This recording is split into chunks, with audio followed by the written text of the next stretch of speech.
Ladies and gentlemen, good morning. Thank you. Good afternoon. Thank you for coming out to the atrium here at City Hall. You can hardly turn on the news today without seeing a really horrific narrative about policing and community relations in the United States.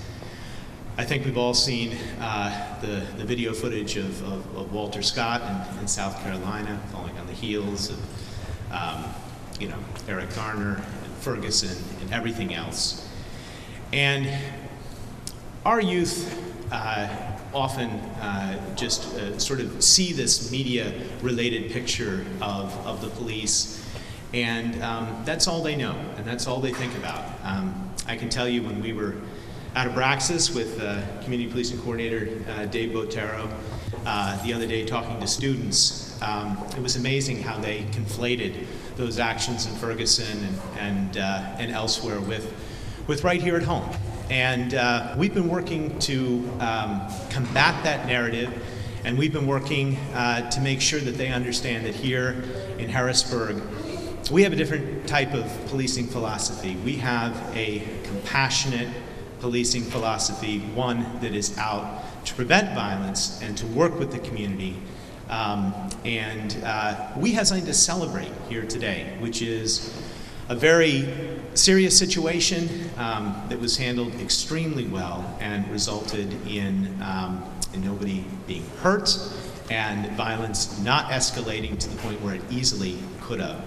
And we should take a moment to do that and get the word out and to celebrate what's happening here in Harrisburg. I haven't done this yet before, but today I wanted to start by giving an award. It is Mayor's Award for Valor. And while I recognize that this was clearly a team effort that wouldn't have happened without the work of many officers and the leadership of the department, I do want to single out Patrol Officer Angel Diaz for his role. I'll read you what it says here. The Mayor's Award for Valor, and Officer Diaz, just step forward here. To Patrol Officer Angel Diaz, whose courage, tenacity, wisdom, and caring have made a unique contribution to the health and safety of our citizens, of the City of Harrisburg and the Commonwealth of Pennsylvania, and whose selfless actions have demonstrated the highest level of public safety performance, which set a standard for all citizens, both here and in the nation. Officer Diaz is one of our most recent hires, hired January 2014. I remember it well. He's part of our efforts to rebuild the Harrisburg Police Department after years of attrition and declining numbers. He's a young man. He wanted to come back to Harrisburg to serve the city where he grew up. He's a Harrisburg resident, put himself through the police academy, and went on to serve honorably in Afghanistan. And he's an example of the quality of the applicants that we've been getting here in Harrisburg. Really the very best and the brightest, and I've said that time and time again. But what Officer Diaz did and what the other officers did on the night of the pursuit of Sean McCoy is that they put themselves in the line of fire, literally. They knew that a very dangerous suspect was firing and shooting, and instead of slowing down and stopping or turning away, they pursued. And what Officer Diaz did was he very calmly and professionally relayed the location of the car as it sort of meandered through uptown Harrisburg, starting on Riley Street and ending up eventually in the 3000 block of Penn Street. It was that calm, cool, collect thinking that led to the other officers being able to surround the vehicle in the 3000 block of the Riverside neighborhood, leaving it basically no place to turn, and causing the suspects at that point to leave the vehicle and run on foot. Officer Diaz was shot at repeatedly, while at the same time calmly continuing to pursue, not returning fire, and relaying the directions of the vehicle. One of the bullets actually passed through his door and landed right next to him. And he definitely knew that was happening when it was happening. happening, and he didn't slow down. So by not stopping, by continuing on, by showing that professionalism and that real experience, by not returning fire, by leading all the way up until the moment of pursuit, and then following on foot yourself, Officer Diaz really exemplified the best of the Harrisburg Police Department. And in that, we'd like to present him with this award for valor. Congratulations, Officer Diaz. Thank you very much for your service. Give you that. I want to also say for a moment that, again, I recognize that this was a team effort and that there were many, many people involved. But again, here you have one of our most junior officers showing the type of leadership that we really want to expect, and we have a situation completely unlike what we're seeing nationally, where restraint is used and good judgment is used. To talk a little bit more about the cooperative effort, exactly what happened with the chase, I'm going to turn things over now to Captain Cleary, who was awoken in his home in the middle of the night by the sirens and the sounds, and immediately ran on to do that. Good afternoon, everyone. The facts of this incident have been relayed in the press. I'll go over them briefly here. A little bit after 2:30 in the morning, Harrisburg police officers responded to a report of a robbery in the 200 block of Burbank Street. Officer Diaz, along with just about every other officer on shift, responded to the area. They spotted the vehicle in the area of 6th and Riley Street. The vehicle immediately fled with Officer Diaz and several other officers in pursuit. This led to a chase through the uptown area and various streets with Officer Diaz being shot at, we believe, 6 separate occasions with multiple rounds firing, multiple rounds striking his vehicle. What I'd like to stress is, just like the mayor did, this is a cooperative effort with initially all the officers on midnight shift and later on involving a number of county agencies, the state police, everyone working cooperatively. Angel was able to calmly give out his location, which allowed other officers to respond into the area. And it was a coordinated effort. It wasn't just a number of cops in a daisy chain following a fleeing vehicle. The officers responded calmly, driving at a very high rate of speed towards the sound of gunfire, knowing that one of their own was getting shot at, still making that choice to move the area as quickly as possible to pursue, to try to apprehend the offenders. Because there were so many officers in the area and they were doing exactly what they're supposed to do, exactly what they're trained to do, to flood the area, to close off avenues of escape, the occupants decided to bail out of the vehicle in the 3000 block of Penn Street. That later turned into a foot chase where 2 out of the 3 occupants of the vehicle were taken into custody. I have to also stress that they were taken into custody without injury, without any police gunfire.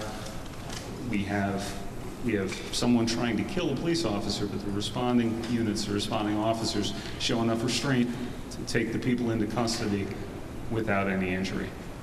So again, I would like to just say that how proud I am of the officers of the Uniform Patrol Division, the actions that they took. Officer Diaz is kind of a symbol for us today. He's the one here receiving the award, but I think all of the officers participated equally in the apprehension and the safe return of all the officers to their families. Thank you, Councilman. And Officer Diaz is indeed a symbol of the new, smart, compassionate policing that we have here in Harrisburg. But that wouldn't have been possible without the leadership and the training of those in charge of the department. So let's go back now. We have a situation where 2 of the 3 have been apprehended. We know who the 3rd suspect is. He is at large, and he has proven himself reckless and willing to shoot at police officers and extremely dangerous. That in and of itself is an incredibly difficult situation to be in, which is certainly not guaranteed to end well. I want to now talk just a little bit about Chief Carter and his leadership, because at that moment, what he did was really fairly extraordinary. His primary goal was making sure that this ended in a way that was peaceful and did not result in further harm, either for Mr. McCoy or for members of the Harrisburg community. And what he did was he reached out almost immediately to the family. One of the great strengths in having a police chief with strong ties and roots in the community is that he's known Mr. McCoy for many years. He's known others that were involved in this incident, and we found the family to be very cooperative. And it was partly the family's help behind the scenes that encouraged McCoy eventually to turn himself in. Another person that I want to sort of call out is Attorney Royce Morris, well-known defense attorney here in Harrisburg, who spoke with McCoy, also acted as an intermediary, encouraging him to turn himself in and to avoid further violence. Royce Morris is constantly working for peaceful resolutions for his clients, and this really would have been possible without his intervention as well. Even with all of that, we end up at a point where we are in the 1200 block of Market Street. We've narrowed down the location of Mr. McCoy. His family's encouraging him to turn himself in. His attorney is encouraging himself to turn himself in, but there's no guarantee that that's going to happen. Probably they would say this is the most dangerous, the most tense time. And what does McCoy do at that point? And what does the chief do at that point? They speak to each other over the phone. And our chief, through persuasion and through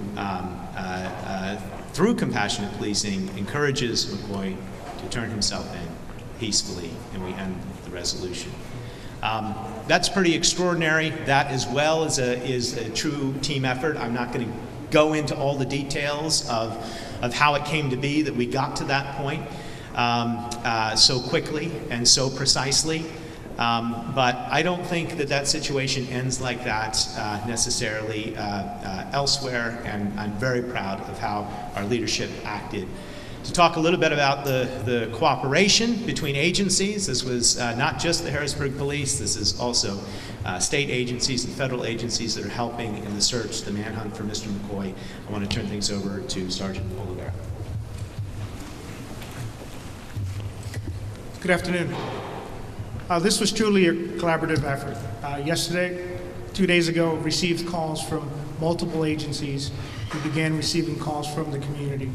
One of the most important pieces of this investigation was the community. They were reaching out to us and giving us information. We had assistance from the U.S. Marshals, the FBI Task Force, Dauphin County Sheriffs, Dauphin County Probation, specialized units with our own department that all came together, and also law enforcement officers from throughout the entire county that came together to lend any and all resources they could to help us solve this. And it was only through all of those efforts that we were able to come to a successful resolution with no injuries. Thank you.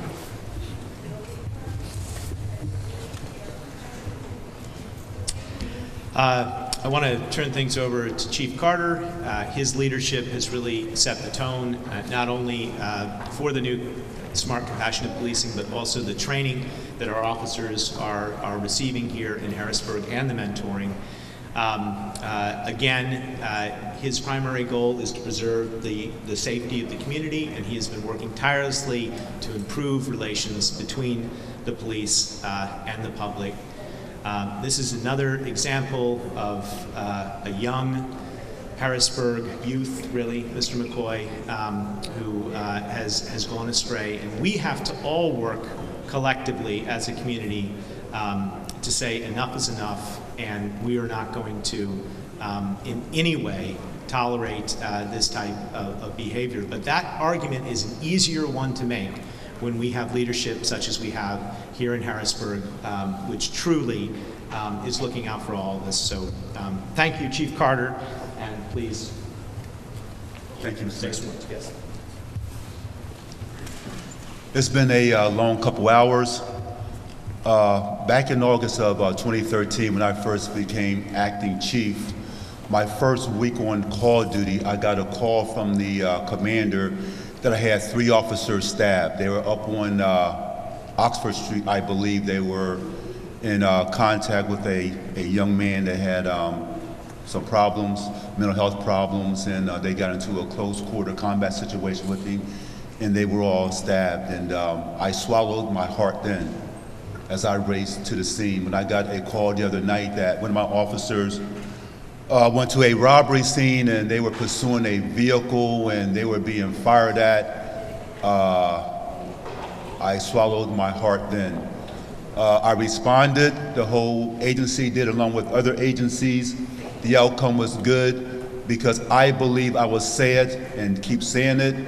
Without Captain Moody, Captain Cleary, I believe are the absolute best. They are both my right-hand men. Captain Cleary, uniform patrol, he does an outstanding job. After an incident happens and if detectives are needed to investigate something, then Captain Moody and Sergeant Oliveira, they're put into action. And no one slept until the apprehension of Mr. McCoy was had. I also want to thank the family of Mr. McCoy. I talked to them numerous times throughout the time that we were looking for him. They would openly and freely call me. I understood that sometime yesterday that he was going to contact his lawyer and surrender to us, but however, we didn't just sit back and wait for that to happen. We pursued him and we were not going to sleep until we had him into custody. Anytime people talk about shooting at police officers, but it's another thing to actually do it, to actually have that happen. I am so proud of Officer Diaz right here. I met Mr. Diaz back in 2008. Back in 2008, I teach physical fitness up at HAC. I was his PT instructor. And I saw something special in Mr. Diaz back then. And I found out just through conversation that he was from Harrisburg, went to Bishop McDevitt High School, an outstanding young man. And I told Mr. Diaz back then that if I ever had an opportunity to hire him, I was going to hire him. And with a stroke of luck, he's a city officer, and we are so proud of him. But we're proud of all of the officers that wear Harrisburg blue. And I've said this numerous times, I will put my people up against any officers in this county, maybe even the whole state. That's how proud I am of them. Harrisburg has a view here, that we're here to protect and to serve. We are not here to bring any harm to anyone, but we will respond to any situation that has to do with the disruption of the peace of our city that did take place. We brought about a quick resolution to the problem. It was also a peaceful resolution to the problem. No one was harmed. During my conversation with Mr. McCoy, there was some very tense moments there, and I did not think that this was going to end peacefully. After a couple conversations with him, he decided, that he did not want to be harmed. We did not want to harm him, so he surrendered to us.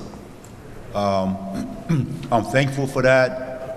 I'm thankful to know that, we have a wave of unfortunate incidents hitting, going across this country, involving police shootings, involving other people shooting at officers.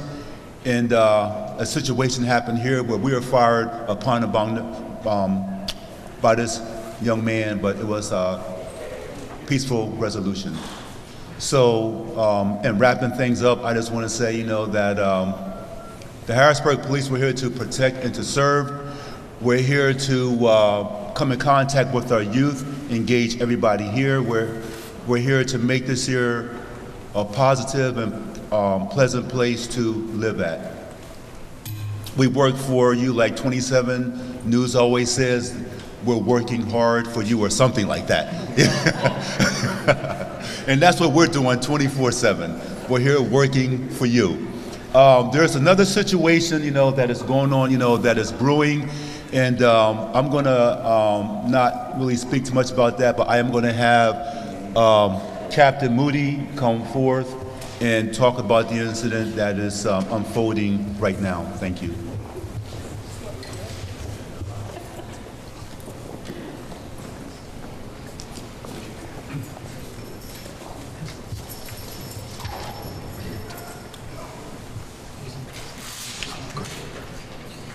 At 11:30 this afternoon, we made the arrest of David Barksdale for the homicide of Peggy Swan. This occurred last year on the 25th of June. He is in custody at this time, and he is being spoken to. And that's it. So are you able to talk about how the arrest happened or why it's happening today? Or? It's been a lot of investigation into that. It's been months of cooperation with a lot of different people. Our detectives have never let that case go. It's been 9 months, and they've worked on it pretty much since then. They've talked to a lot of people. They've taken a lot of statements. And now we have enough evidence to actually bring the charges. What charges are those? Sorry. Criminal homicide. And what did you all do an interview with him? What did he say? What happened? How did she die? At this time, the detectives are actually speaking to him right now. There was an autopsy, right? You're thinking that was like a special autopsy. There was an autopsy that was completed. There was actually 2 different ones. One was done by our county coroner, and because of some of the deterioration on the body, the coroner had to send the body to another specialized forensics facility. In the conclusion, it was determined that she did die from physical trauma. And I can't go into all the specifics of that, but it was ruled a homicide. And we began once again to vigorously start interviewing and speaking to a lot of the people. And after 9 months, we are successfully charging Mr. Barksdale. Yeah, on that special forensics list. Not with me. Can you share with us? I think she was really involved in her community. So a lot of people, did they help you? I mean, We spoke to a lot of people, but speaking to a lot of people doesn't always give you things that are necessary to bring the charges. We left no stone unturned. We continued speaking to everyone until we were able to get enough evidence to actually bring charges. I understand there was multiple people in that house.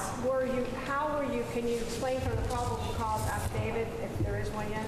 Is there one yet? Yes? Okay. How you determined it was Barksdale and not other people who lived in that home? It was through the investigation. Like I said, they're still speaking to him right now, so I can't go into the specifics of that. I think you touched on it already, Sergeant. I mean, obviously her story left the news cycle, but it didn't leave your department. You guys stayed with it, or your department stayed with it? I could say from our department's viewpoint and from CID's viewpoint, we don't ever let one of our homicides go until it's solved. We have detectives who have cold cases, so to speak, but they're not cold for them. They still work them. We still continue. We still want to get a resolution for the family. We want to get them some satisfaction, some closure. So they're never put away. Sergeant, where was Mr. Barksdale arrested? Where was he what? Arrested He was arrested in his residence on 13th Street without incident? without incident. Did he seem shocked, surprised at all that he's being charged with homicide? Yes. Can you explain a little bit what the relationship between him and Peggy? We're still trying to determine that relationship as well. At one time, they were a couple.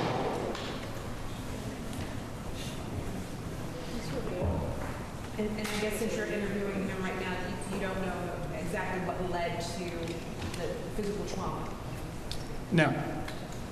Can you reveal how the body was found? I had heard rumors on the street, which you may have heard, that she was wrapped up in some form or fashion.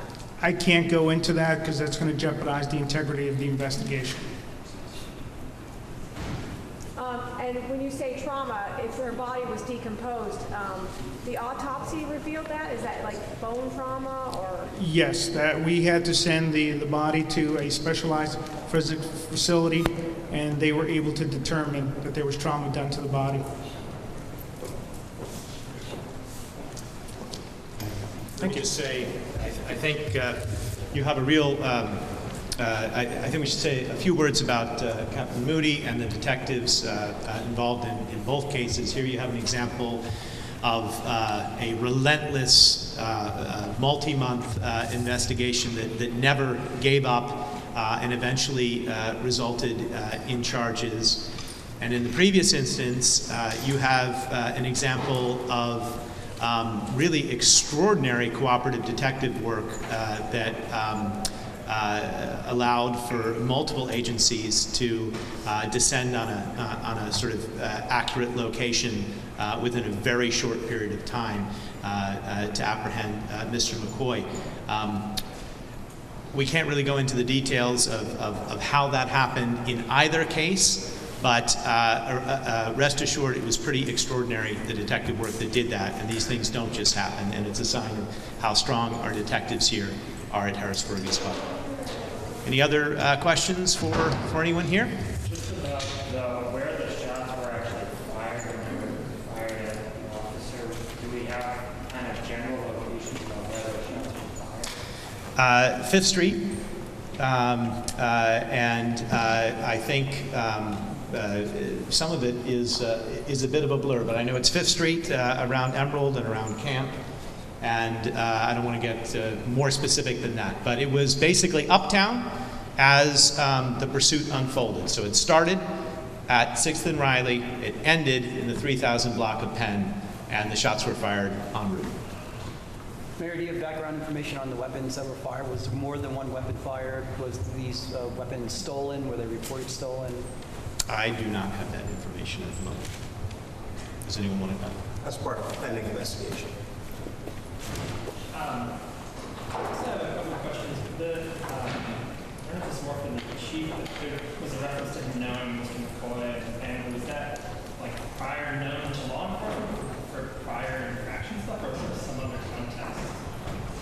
I'll let the chief speak to that, but the chief knows a lot of people in Harrisburg for many years of service, and one of the reasons that we have pushed to revive the SRO program and other things is because it's important that our officers have established relationships with our youth before there's trouble in a preventative way. And then if things develop over time, you've got something that you can build on. You've got relationships with parents, with families, and others. But Chief? What's your question, sir? I guess I knew Mr. McCoy. I knew him as a youth growing up. He grew up in the uptown section of Harrisburg, up around the 500 block of Pepper Street. Back then, he wanted to play sports, and he was a pretty good athlete, so that's how I met him, just from me walking the beats and being uptown, parking my car, walking through the neighborhood, just speaking to our youth, and I got to know him. Chief, can you go into a little bit more detail about the conversation you had with McCoy that made him surrender? I can't go into a whole lot of detail because I believe that when this goes to court, I'll be called to testify. So I can only say, that with the help of Royce Morris and the family, that has been fantastic. That's why things ended the way that they did. I got a text from Sean's mom earlier today thanking me, not only me, but everybody involved in the apprehension of her son, and she was very thankful that things ended the way that they did. Can you at least maybe just describe McCoy's reaction or emotions? I mean, to sit there, be talking to the chief at that moment, in that very intense moment, just seemed like he was just had more compassion towards you, or is there anything? It was not the first time that we held conversations, so I was no stranger to him.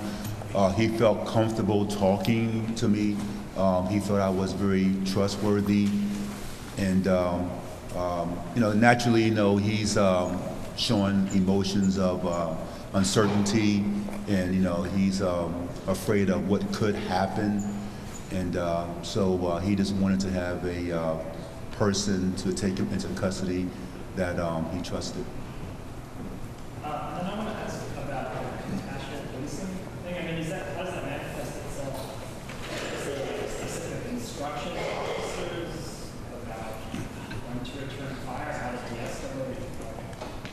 what are you doing differently from perhaps other departments that have different results? What we are doing different is that we have a vested interest in the lives of our youth here and what takes place in our city. We are here to protect and serve and bring about the best service for the people of this city. Not that that's not the same thing that's happening elsewhere. I know that Chief Ramsey in Philadelphia also preaches that philosophy. I know that Chief Martin of Susquehanna Township, Chief Bay of Middletown, Chief Umberger of Swadara Township, we all have the same philosophy, and we believe, that in order to police in the 21st century, you have to change your philosophy on how to do it. And that's what we are doing here. We're looking to different programs that work best. You have to be sort of a social service worker now.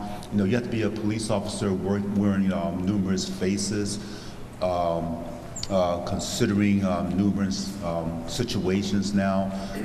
I believe, like I said earlier, I have Captain Cleary, I have Captain Moody here.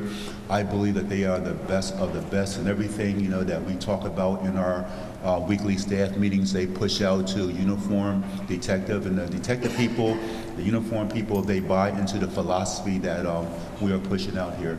We have tremendous officers here.